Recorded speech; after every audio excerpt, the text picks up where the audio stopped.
So, what is going on, beautiful people? Today, I will be re airing an episode of Shane Hazel's podcast, Radical, that I had the opportunity, the honor, the privilege of being a guest on. In this episode, we talked about the Pennsylvania Convention, talked about how him and I came to meet and become friends. We talked about just kind of general libertarianism, and we spent most of the time talking about my book, A Parasites Paradise.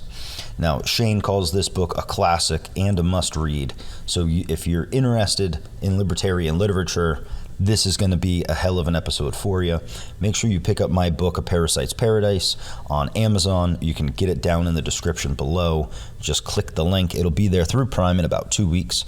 And then after you get that book, and after you've had a chance to read it, please go back onto Amazon and give me a 5-star review.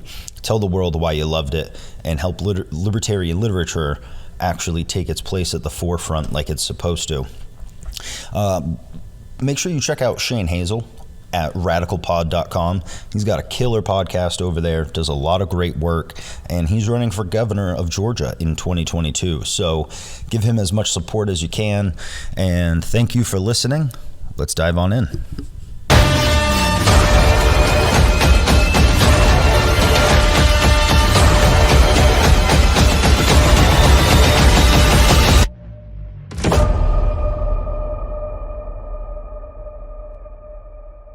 That lead deficiency that you had, that's going to get cured real fast. Because there are some things that are worth dying for, ladies and gents. You radical. The system and everything that it touches, it corrupts and it is rotten. We are not here to get the establishment just to run for their money. We are here to change the course of history. In the wars, in the Fed, in the empire. Free people who can contract together without government regulation has been proven to lift the human condition. And we can see it plain as day if we just take off these ridiculous tribal banners. The government doesn't give a damn about people dying. Unconstitutional for the American people to be saddled with that kind of debt by gunpoint, to have it wasted on bureaucracy. I'm not finished quite yet, thank you. Reason. My mission is to bring people together while preserving the freedom of every individual, regardless of skin color, age, faith, gender, love, and every other nuance which makes us unique. I was informed that their main interest was liberty, and in this cause, I am doing my very best.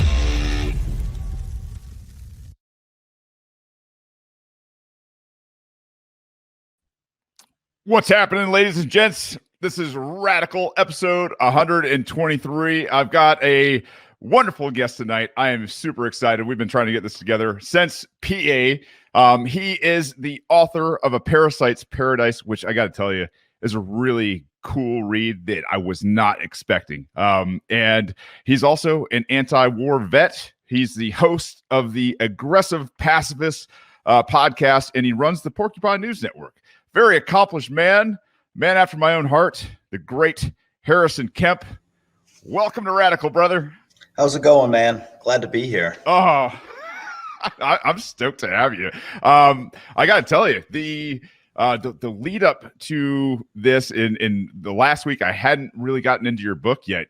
You gave me an autographed copy while we were up there in Pennsylvania. I think we probably just need to start from there. Let's do that. Yeah. Let's do that.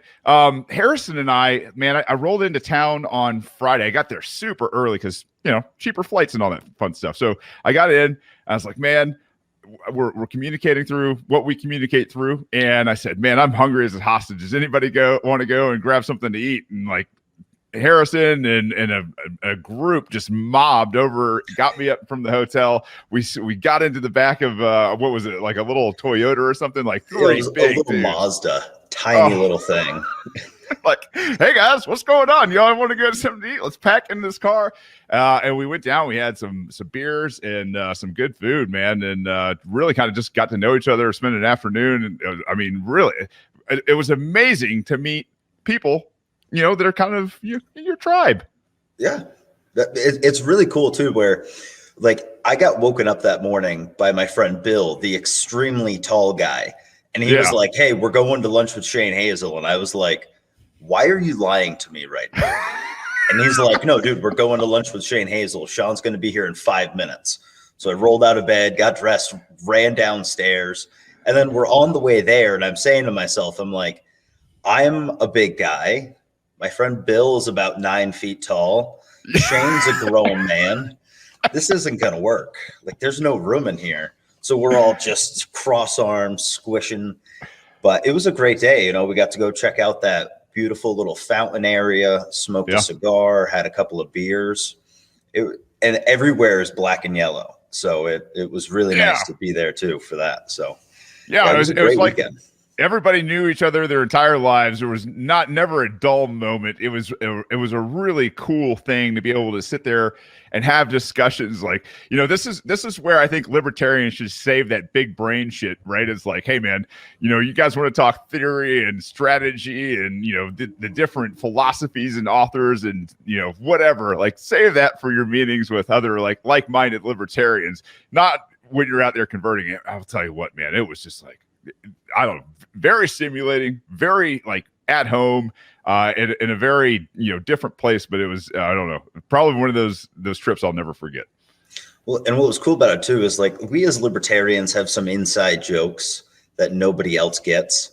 Yeah. So unless we're hanging around each other, it's like how do I make these jokes and not just sound like a crazy person? So that's also another fun thing too, is to be able to make these like end the Fed jokes or, you know, jokes about government theft, and people get it. And they, even if it's not funny, they give you a courtesy chuckle. So that's nice too. That's always fun. Yeah. And, so go ahead. Oh, I was just gonna say, it was an awesome weekend too, to meet so many people who I've been interacting with for a year plus on Facebook, who are fellow organizers, who are fellow activists, and to just finally meet them in person. You know, I got to meet you. I got to meet Scott Horton. I got to meet Anthony Samaroff. I got to meet countless people who nobody knows their name or what they do, but they're really important in the movement. They do really good behind the scenes work. And it was just really cool to finally shake their hand and be like, hey, let's talk for real now. You know, let's really get down to brass tacks. And how are you? What's new? So it was really cool. I'm so excited for the next one. I mean, did you stay for the entire weekend? I did, yeah. Well, we left Sunday morning, like Sunday around noon. So we missed some of the Sunday business, but we were there for the Friday events and the Saturday events. Yeah, where they used some technicalities and pushed off the inevitable. Yeah, that's really all they did. And they came in and said, nope, you have to be a member for 180 days. We're not waiving the rule like we always have done. And it was very explicitly done to keep the Mises people out. Yeah. So now that that's happened, it's kind of like battle lines have been drawn. Everybody's taken their positions and getting ready for next year, because like a lot of those people who registered within, say, a month of the convention, they don't even need to become new party members before the next cycle, before their next voting block. And they're already over that 6-month hurdle. So yeah, they're going to be in for a world of hurt if they don't do something to seriously improve their numbers. You know, they're about out of the gimmicks and maneuvers, I should say, political maneuvers that they used in this, I guess, for Robert's rules and whatever else is governing up there. But yeah, I mean, the energy that weekend. I mean, just I had to get out of there early on Saturday morning, just because of, you know, the way life is. But you know, that energy Friday night, man, what a time, huh? Dude, just when Scott Horton walked in, Dave Smith walked into a standing ovation. That was amazing. There was so much energy going on. And then at the convention, there was over 300 people at the convention. It was way bigger than they were expecting. On an off year. So just seeing that amount of energy, you know, I'm from Maine. I'm vice chair for Maine. We have a very tiny state. We don't have a lot of people coming out to our conventions. So to see something like that was pretty inspiring for me, honestly, because I was like, just keep putting the work in, and man, you can have a giant convention. And yeah, it was a headache, but it was really cool to see that amount of growth at the same time.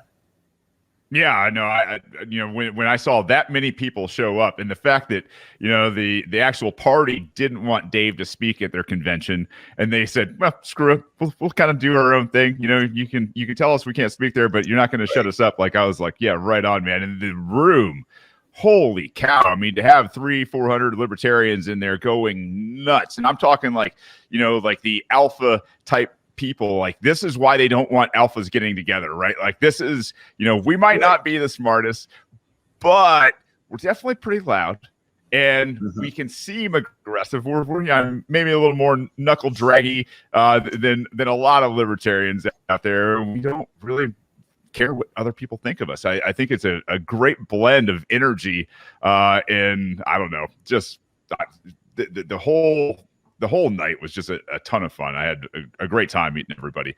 But I guess we should do a little bit of your background. You were a soldier in the Army? Yes. I was a heavy equipment operator in the Army from 2010 to 2015. And I went to Afghanistan. I went to Monrovia, Liberia. So I've been around a little bit. Yeah, I was actually talking in my show last night about the up armor D9s that were used in Fallujah a little bit. So, I mean, the idea that this movement is growing more and more amongst, especially people in the veteran community, I think is an amazing thing. You have been compelled, I think, through seeing a lot of things maybe that you've seen overseas, and I won't put words in your mouth, but you've done a ton, and of those things, you've become an author, and I think you have 2 books now, not just the Parasites Paradise. You also have a book on homelessness as well, correct? I do, yeah. I have it's called A Brief Inquiry into the Causes and Solutions Surrounding Homelessness. It's much more of like an introductory academic book into how the homelessness problem was created and what we can do to solve it. And I take a very free market libertarian approach, but at the end of it, I do kind of come back to normie talk, and I'm like, and if we devote the same amount of resources now that we've used the free market to clear all these things up, do you see how much more we can actually solve this problem for the people who can't help themselves? So it's one of those, like, this is a building block. This is your first piece of the pill, if you will.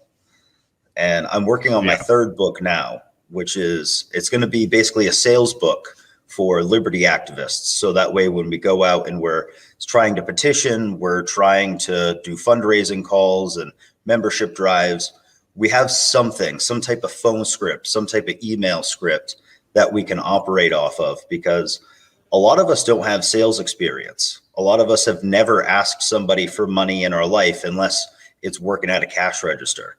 So being someone who has sales experience, I feel like that's something I can do. I can help people learn how to ask for money, ask for the signature, ask for them to, buy a book or come out to some type of event that we have going on. So that's a project I'm working on right now.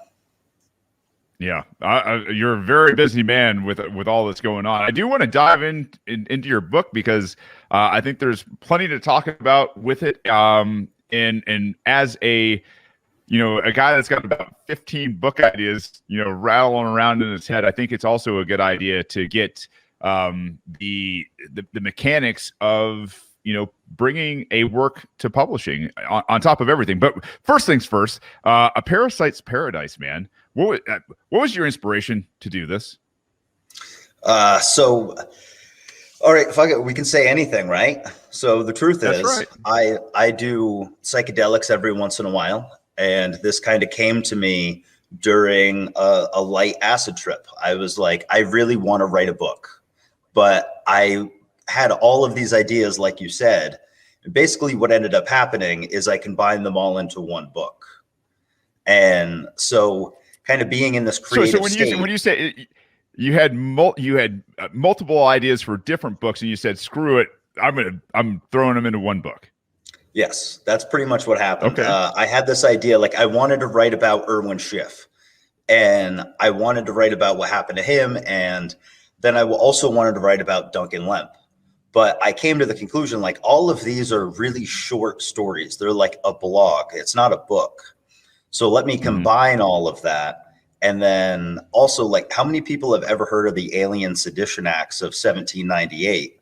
Not a whole lot, but you're going to learn all about it in this book, and you're not even going to realize it.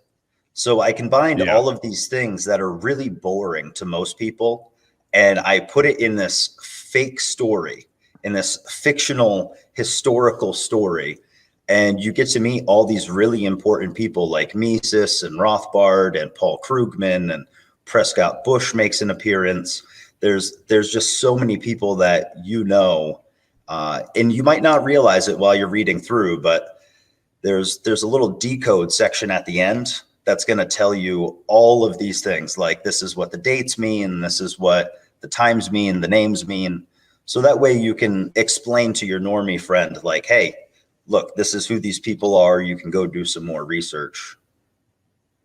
Yeah. Do you mind if we kind of dive into the actual story? Let's do it. Yeah. Okay. So, when I first read it, I didn't know what I was going to get into. I had no idea that this was kind of like a fact fiction book, right? Are you a fan of like Stephen Prescott or anything? The guy that wrote the Gates of Fire that was turned into 300, like the Spartan story. No, actually, I don't read any fiction of any kind. I only read like history and economics. Yeah. Well, I'll tell you what, you got a real gift for it, because this is kind of what it reminds me of. If you guys have ever read Stephen Prescott, Gates of Fire, or anything like that, where it's kind of like faction, like fact meets fiction, it's a really interesting, very cool, fast read too. The premise, I guess, being that you start life as a slave, right? In what, 1749, I believe is what it. Yeah, 1749. December 24th, right? I got into this and I was like, all right, I think I misread the beginning, because I think in the beginning I was like, all right, this is obviously not about you. And I didn't go ahead to the back of the story, because I was like, I got about halfway through and I was like, I got to go. Like, this is leading to something that he's going to uncover at the end. So I had to fast forward to the end. But it's this slave. And it's this introduction of living life on a plantation of sort, being property of the man, and it starts to evolve with these little interactions. I was like, whoa, man! Like, what is happening here? Has Harrison found some papers out there that he's like, basically taken from colonial English and translated it basically into modern day English while telling a story? I was just like, my brain was just like, this is really fun stuff, especially for a libertarian, I think. Yeah, the amount of firsthand accounts that I read, and like the buck breaking stories that are included in the book. Yeah. Reading through those accounts. Tell everybody what buck breaking is that doesn't know, because I mean, it's a really heinous practices. Obviously, was used prolifically. So buck breaking was the act of breaking a young slave, someone who was going to be a problem, a young guy who was strong, who was probably going to cause some type of ruckus. Well, what they would do is they would humiliate them. They would make them wear short, like, sacks, so that way their pecker and their balls were hanging out and they were rubbing on the dirt. They would put bags on their head. This is where the term "put a bag on her" comes from, is they would put bags on the woman's head, and then they would make the child go have sex with the mother. And so that was something that happened quite often as a way of buck breaking. Putting people in hot boxes so that way you can stress them and physically pain them. There were all these ways they had of like psychologically breaking you, so that way you were just Play-Doh in their hands.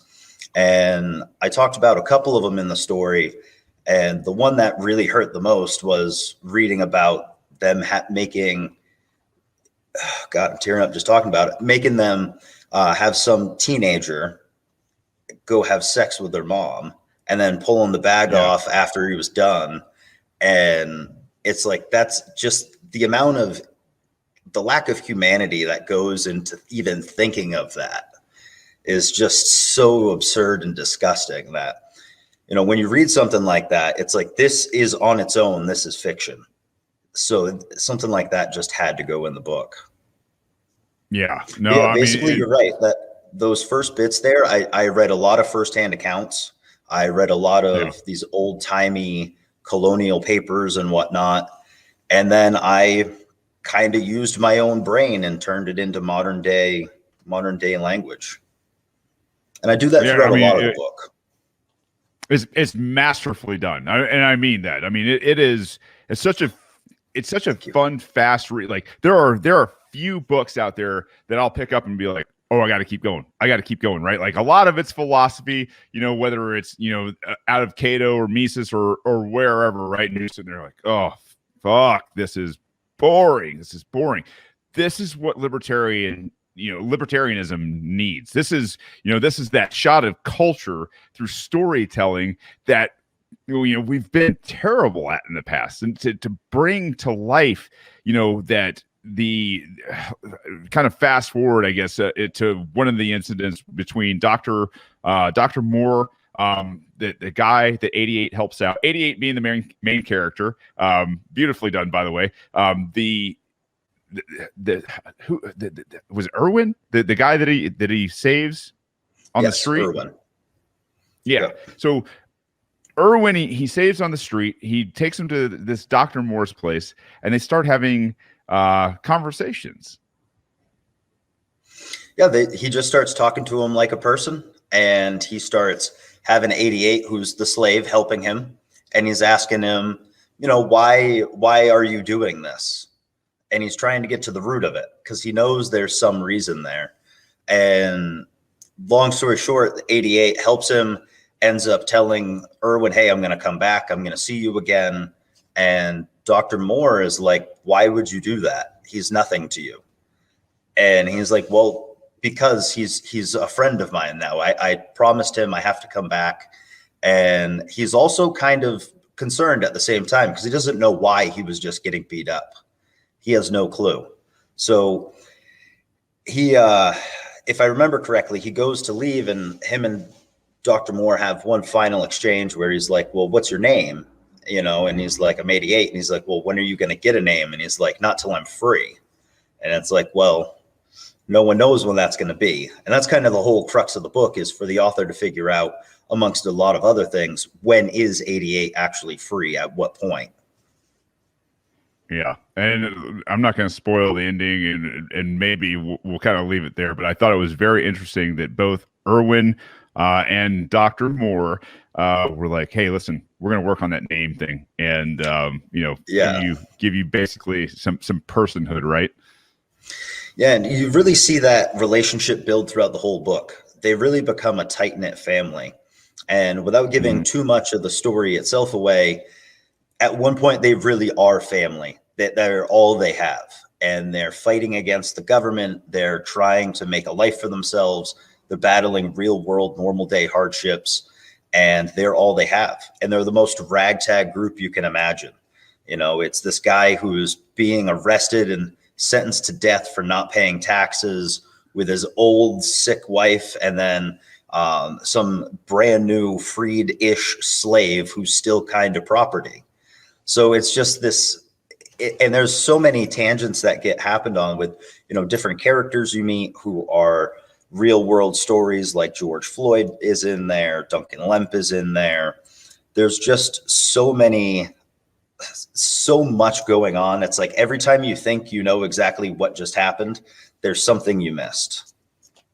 Yeah, I'll tell you, for me, it's like, it was kind of like reading 1984 meets, I don't know, personality, like heart, empathy. Like, Orwell was very good at writing very sterile pieces that you really didn't give a shit about the characters, right? It was just like, this is what's going on, this is what's happening.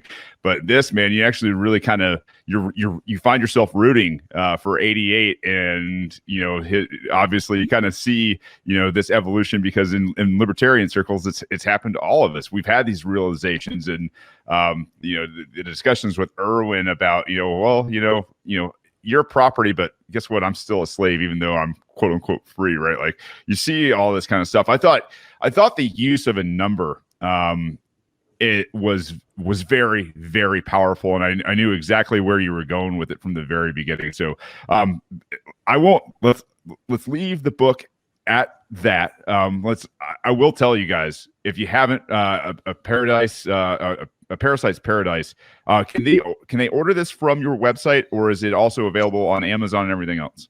Yeah, so you can get the book one of two ways. Basically, either way, you're going to Amazon. You can go to Amazon and just type in my name, Harrison Kemp, or you can go to harrisonkemp.com and then just click on the books tab, and they're both right there. So either way, it takes you to Amazon. Yeah, absolutely. Yeah, definitely pick it up. Multifaceted, incredible layers that will actually, touch your heart and elicit emotion in you. And it's something you can drop on somebody else's desk anytime and say, hey, this is a great book, great story, and not be ashamed that you're dropping like some economics book on somebody's desk or something like that. So now I guess what I need to get to also, well, on the topic of your book, is when you sat down and you started writing this, obviously after a fun little trip, the idea that you would put this into a book form, how long did it take you? Like the whole process, or just coming up with the idea? To actually write the book, how long did it take you to write?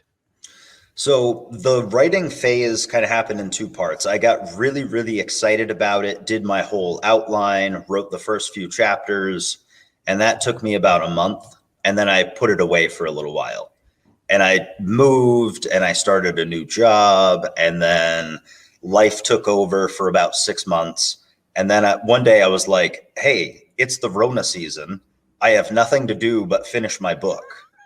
So I went out and I finished my book, and I sat down and I wrote it all, the first draft of it, in about 3 weeks.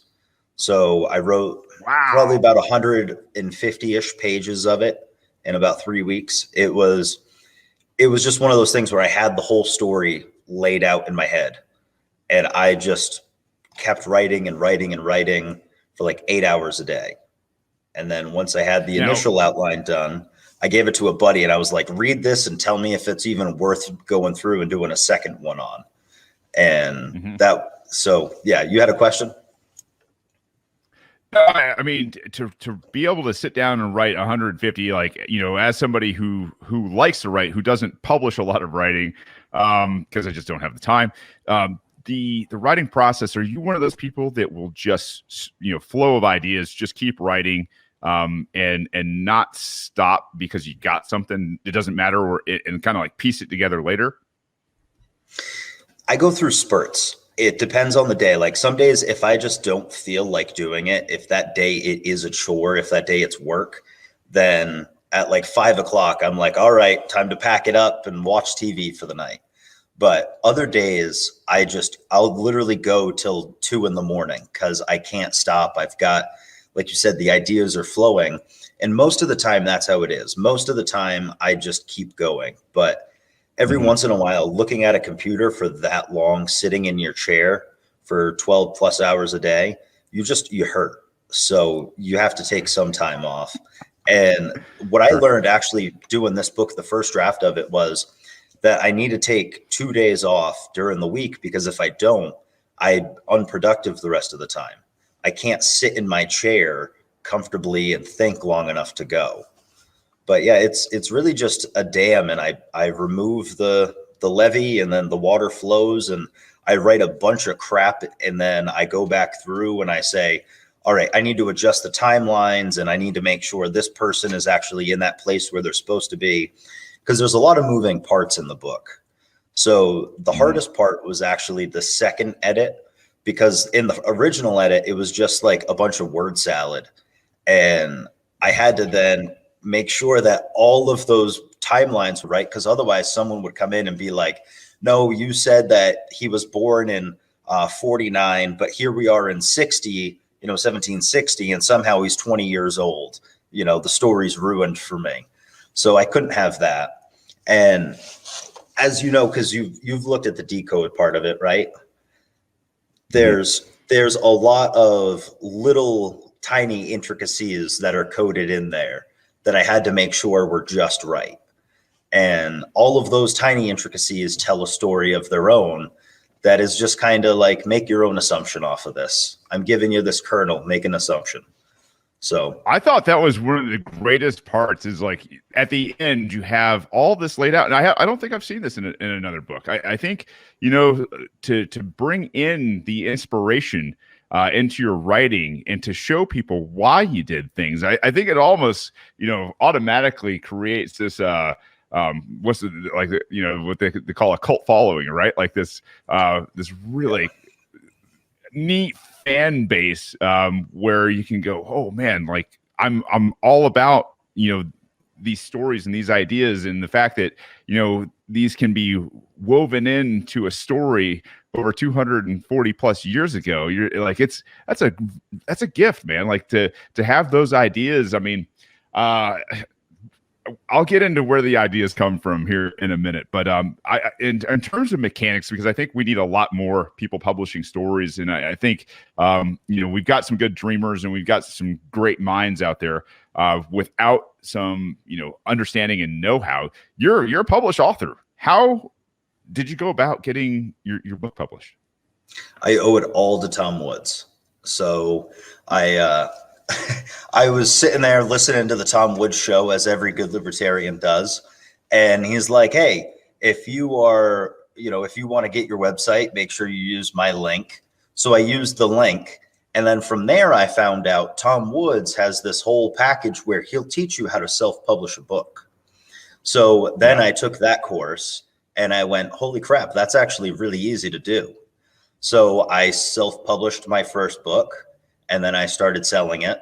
And then I went and I self-published my second one. And now I'm doing my third one.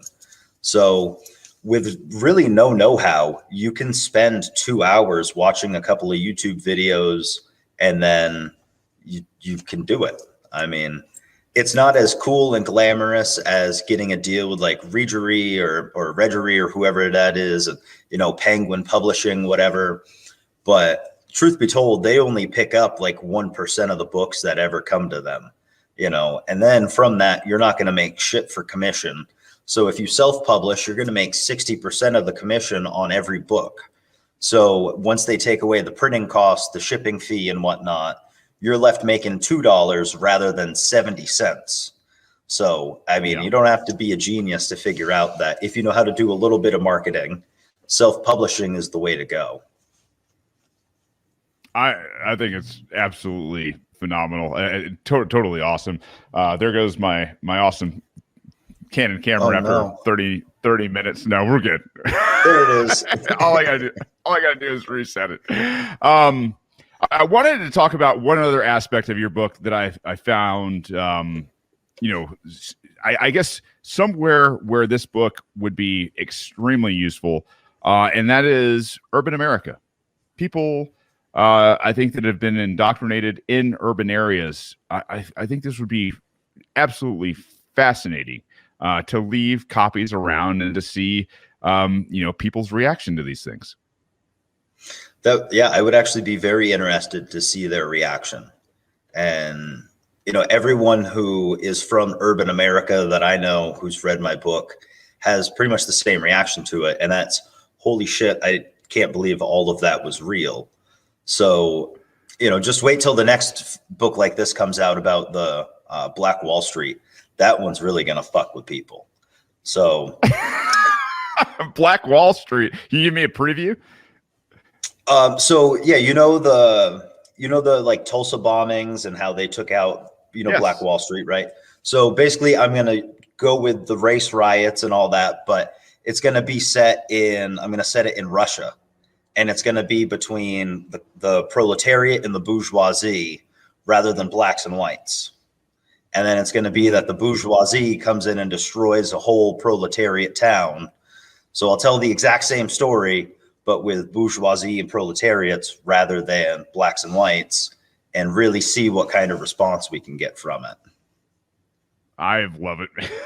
That's so cool. Like, you got a gift, Harrison. I got to tell you, man. I probably would have been picking your brain more about this being an author while we were at lunch. I'm glad I didn't spoil it there, and now we have it here on record so that we can push it out to anybody and everybody out there. So if you are out there, man, go support Harrison in his book and in his authorship of these. I mean, I think they're going to be classics, man. Like I'm super excited for you with this stuff. Seriously, good stuff. I'm blushing. Oh, thank you so much, Shane. I really appreciate that.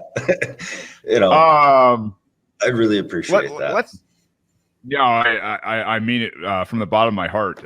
I want to talk about also the creative process for you. I think this goes absolutely understated. And when we sit here and we have discussions like this, we're a couple of vets, and the idea that anybody from the federal government would suspend our very natural and inalienable right to consume psychedelics from nature, given that we have the pituitary gland in our brains. Like, I think it is absolutely absurd. Is this one of the aspects that you use for creativity? Not all the time, but sometimes, yes. Sometimes I just use it for healing purposes, meditative purposes. It definitely can be part of the creative process if you decide to use it that way, though. I found that when trying to use it, I don't do microdosing. I don't like that. I prefer to do my doses just hits, big ones, have 5 grams and call it an experience for the next year, So I don't do these, I don't do it that way. I just have a big hit, big trip, whatever I'm thinking. Like when I was writing my book, for instance, I did 2 days back to back. The first day was about myself. It was about clearing my brain, helping myself identify problems and finding solutions. And the second day I was like, all right, let me focus on this book. Now that I've worked on me, I've identified, I've cried, I've gotten scared of some shadows. Let me now focus on the book. And I did less of a dose, and I just kind of sat there with a camera and a friend, and I spitballed for hours, just weaving this story in and out and in and out. And he's just looking at me like I'm a crazy person. And I'm like, no, there's this circle that goes around, and it's the prison planet. And then 88 is the, infinity. And I'm like, he's like, I don't know what you're saying. And that all of that kind of converged into one 206-page book. Yeah. So, then other parts of the creative, like after that, that's how I get the main idea. After that, it just comes down to following through with the writing portion of it. And for that, it's not really a creative process as much as it is, I have enough of it laid out that once I get the general outline laid out, I just keep typing. And whatever comes out of my head and onto the keyboard is the first draft. So it's this self-confidence thing. You have to know that what you're typing is worth typing. And then if it's not, oh, well, you throw it away and nobody ever knows. No one's going to pick on you because they didn't see some bad paragraph you wrote, So sure. That's the big one, is have some confidence in yourself, and have a friend who you can hand your first draft over to and say, hey, is this worth my time to pursue or not?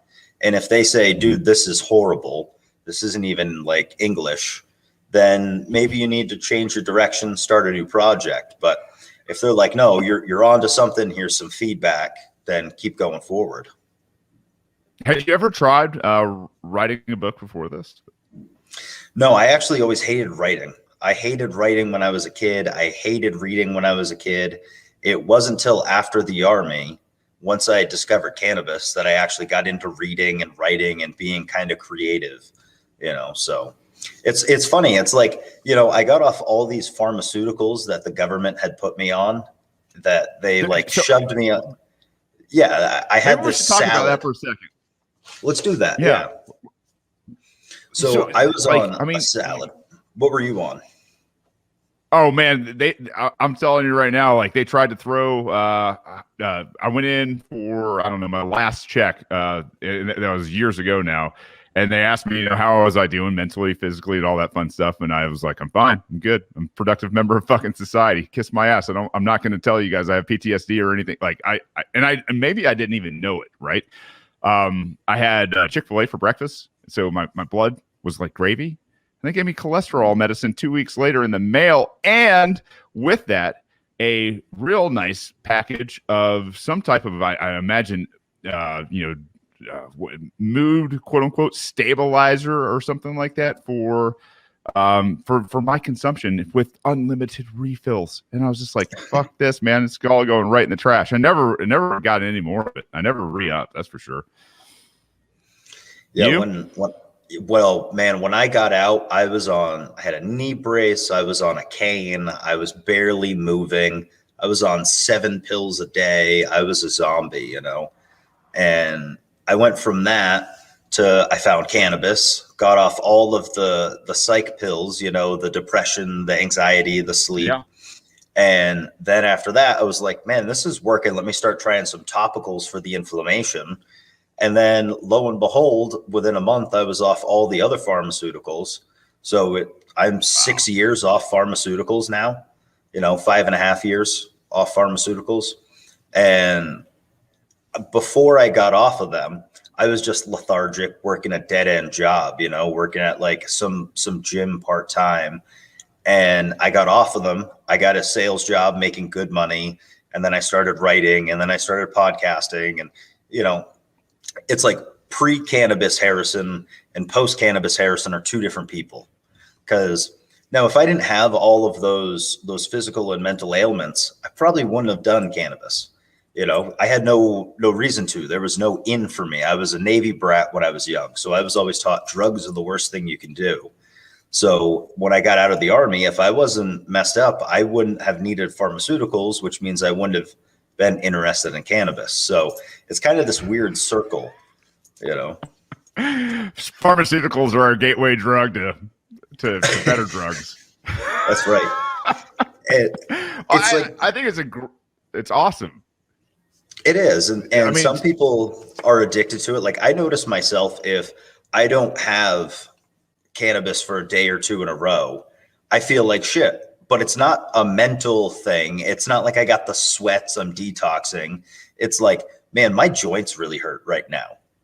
It's different. And whereas like back when I had to take the pharmaceuticals, if I didn't take them for a day or 2, my stomach would hurt.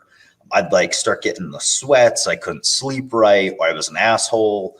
So it's a totally different thing. I think so. Very similar experience, man. I did not have any salad from the VA. I just kind of refused because I was a hard-headed, bastard. I wasn't going to let them into my personal life or anything like that. And so, the idea, cannabis hits, right? Like you start down that road, and then all of a sudden you're going, "What am I doing? Like, why am I staying in this, dead end job? Why am I not producing more? Why am I not like keeping up, with this type of, regiment or whatever it is, the motivation factor in terms of, getting you off your ass and being a net producer versus being a net consumer.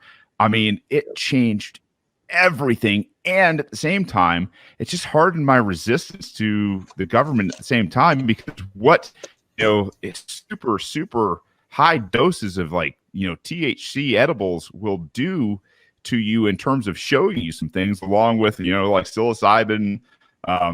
It's something you see it and you go, man, I understand exactly why this shit is now, grounds for killing people, right? Like this shit's dangerous for statists.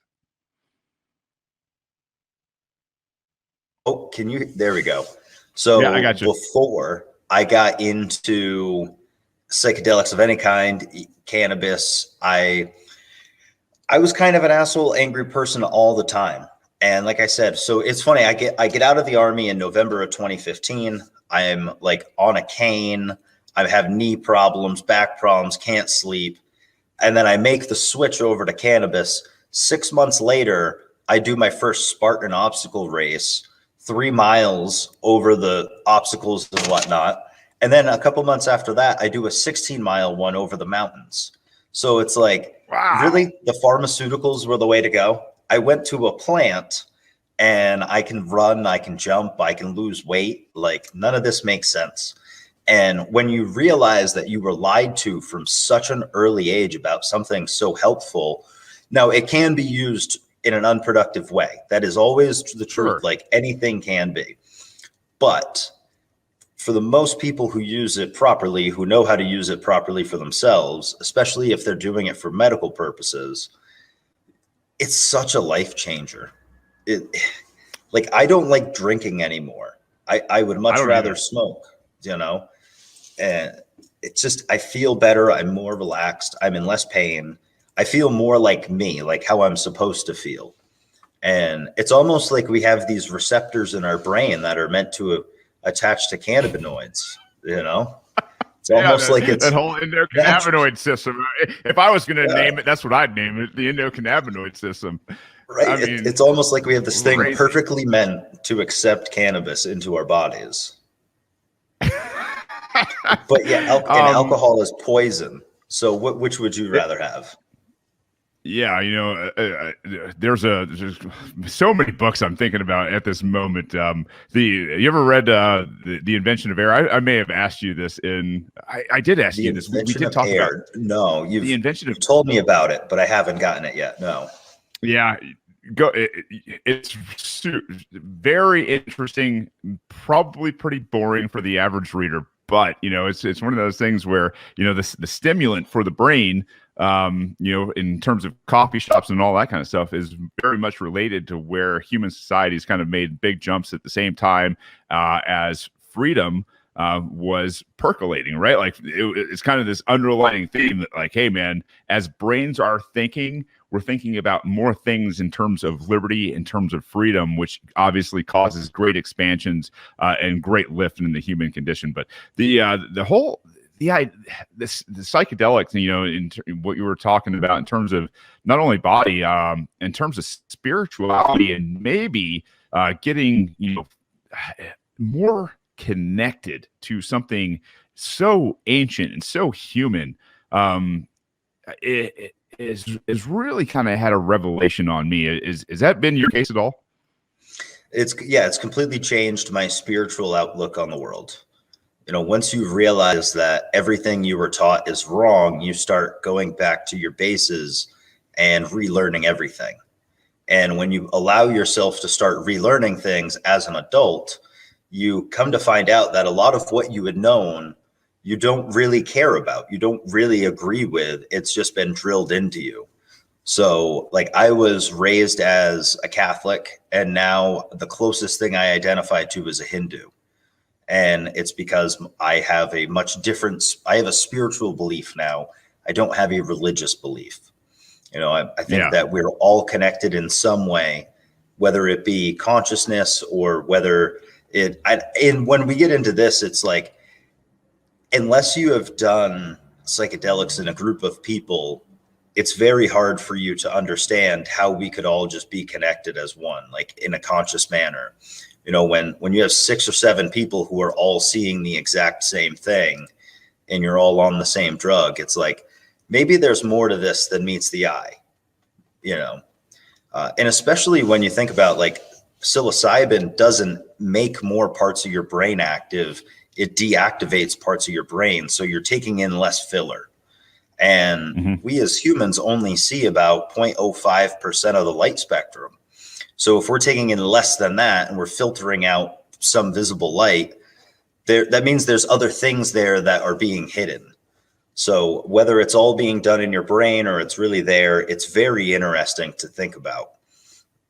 And then all of that ties back into libertarianism. You know, if you think that we're all beautiful, independent creatures, or on the flip side, that we're all one, connected on a conscious level, why wouldn't you want us all to be free to experience that consciousness and have the most fulfilling life experience we can?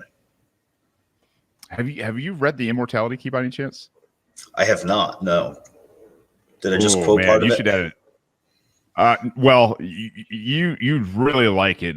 It's this guy Ben. He's actually been on the Rogan show, but I had a couple listeners recommend it, and man, I'll tell you what an amazing person.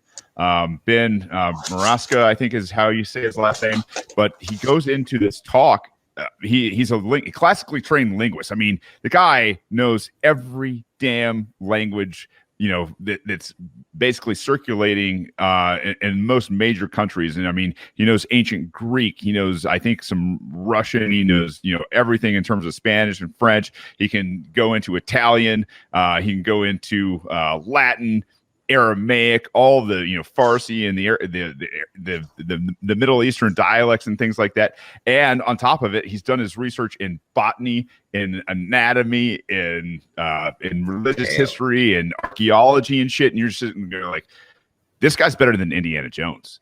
And what he does is he kind of he explores psychedelics in terms of spirituality, not religion, spirituality, long before Christ and everybody else. Like, where all these things in terms of ancient Greece and Lucius and I mean the ergot that grows on the wheat, where they were making ancient beer and then goes into wine later on, and like all these psychedelics where the truth about spirituality has been completely bleached out of what current day religion is, right? And like all these people that were having these amazing experiences and trips where they had shamans and everything else that were around as a group of people that were very in tune with their spirituality, and they've just taken it out of our current modern day understanding for obvious control.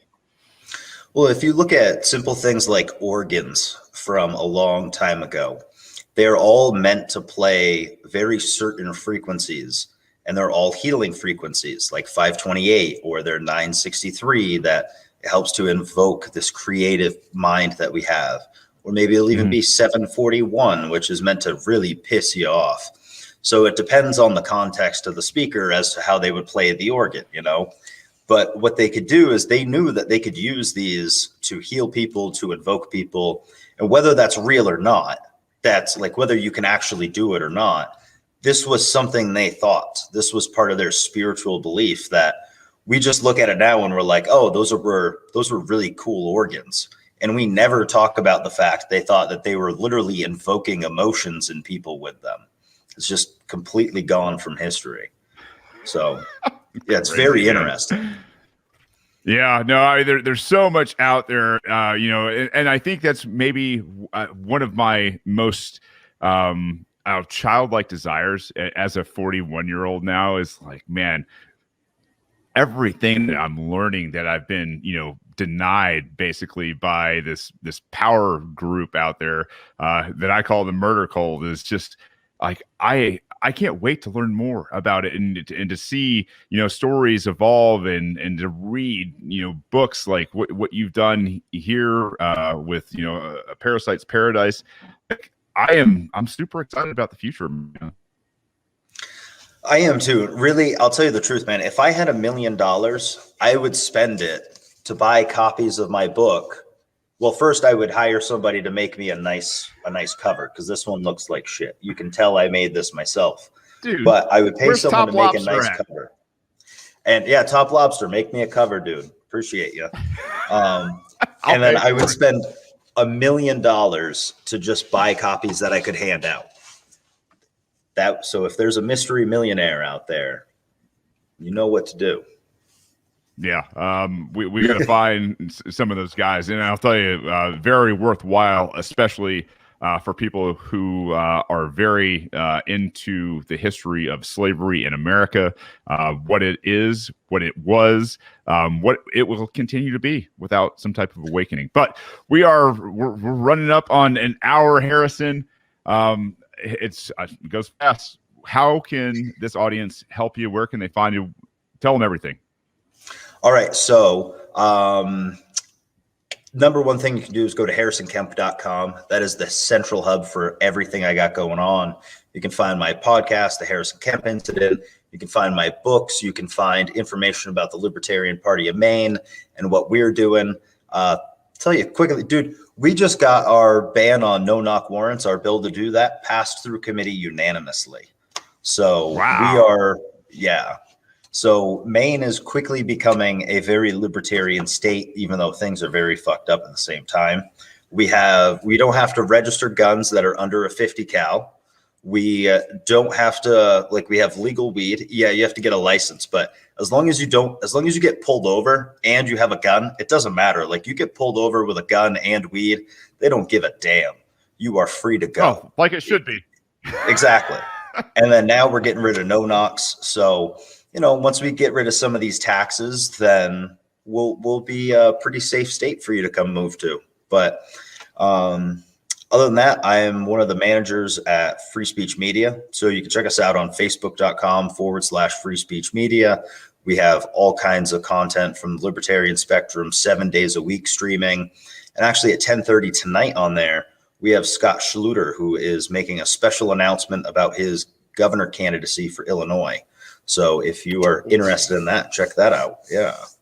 I am interested. I'm running the Helios initiative, and I'd love to maybe talk to him if he's going to be doing that. Yeah, he is. Well, I'm not saying what he is or isn't doing till 10:30 tonight. So, Passing my contact. Anything else? So go if you want to find my most recent book. If you go to the Books by Harrison page on my website, you can check out the GoFundMe for my newest book, because I'm trying to raise some funds for that so that way I can hyper focus on that.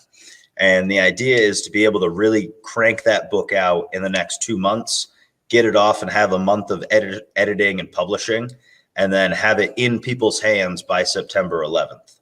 So if we can get people to start donating there, we can crank out some more books and get these books out to folks. You get all kinds of goodies for donating. So make sure you check that out. And then you can find all of my social media stuff on there as well. So the one convenient spot is harrisonkemp.com, and then just follow the tabs around till you find the thing you're most interested in. Harrison, it has been a pleasure getting to know you, talking to you again, having you here on the show. And I'll tell you what, I'm excited for what you're going to do. Ladies and gents, go out there, pick up A Parasites Paradise. It is a fantastic book. It's a fun, fast, easy read. Support Harrison any way you can. Thanks again, man, for doing the show. Dude, thanks for having me on. It's been awesome getting to know you too. I've been a fan of yours for a while, so getting to know you has been really cool, and we'll have to do this again sometime. I'm absolutely humbled, and you got it anytime. And whatever we can do in terms of books, you're just going to keep pouring them on me. I'll keep reading them.